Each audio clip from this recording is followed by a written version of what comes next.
Our sense of smell, both the kind of when we sniff and inhale like the Bisto Kid, and when we breathe out pulses of air every time we swallow while eating and drinking. These two senses of smell, orthonasal and retronasal, play a key part in our experience of taste and of flavour. And of course, the sort of flavour of food itself is important. But what I'm seeing kind of as a growing area are artists and and drinks companies who are now starting to think about scenting the space in which we eat, and even thinking about sort of adding aroma or almost flavour to a dish by scenting the cutlery that we eat with.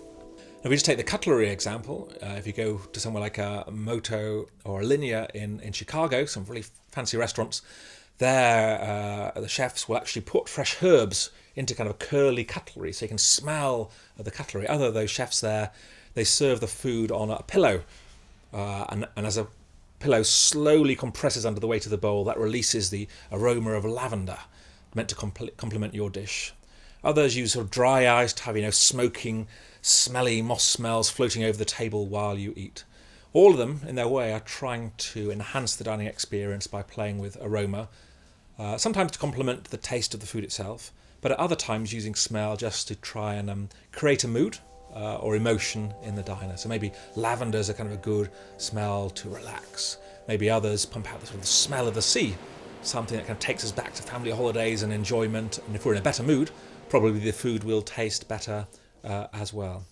Through to those chefs putting the aroma actually into the cutlery, or and kind of commercial interests have started to pick up on this and say, hey, for the home diner, could we give people a fork where you can just drop a little bit of aroma onto the handle, and that way every time you bring that fork to your mouth, you'll get an extra burst of smell of flavour.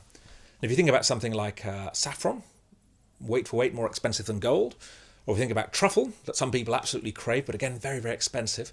It seems kind of a shame. We like the smell of those things, not so much the taste. It seems a shame just to gobble all that down.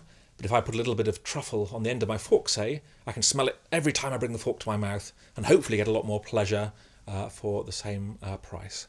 And then we see drinks companies who are now saying, well, when we sell people a canned drink, or a bottled drink, could we actually add some of the flavour to the cap or the lip? And that way, when you open the bottle, say, it will crush some flavour capsules, and you'll be drinking the drink, and you think the flavour's coming from the drink itself, but in fact, some of it is coming from the packaging.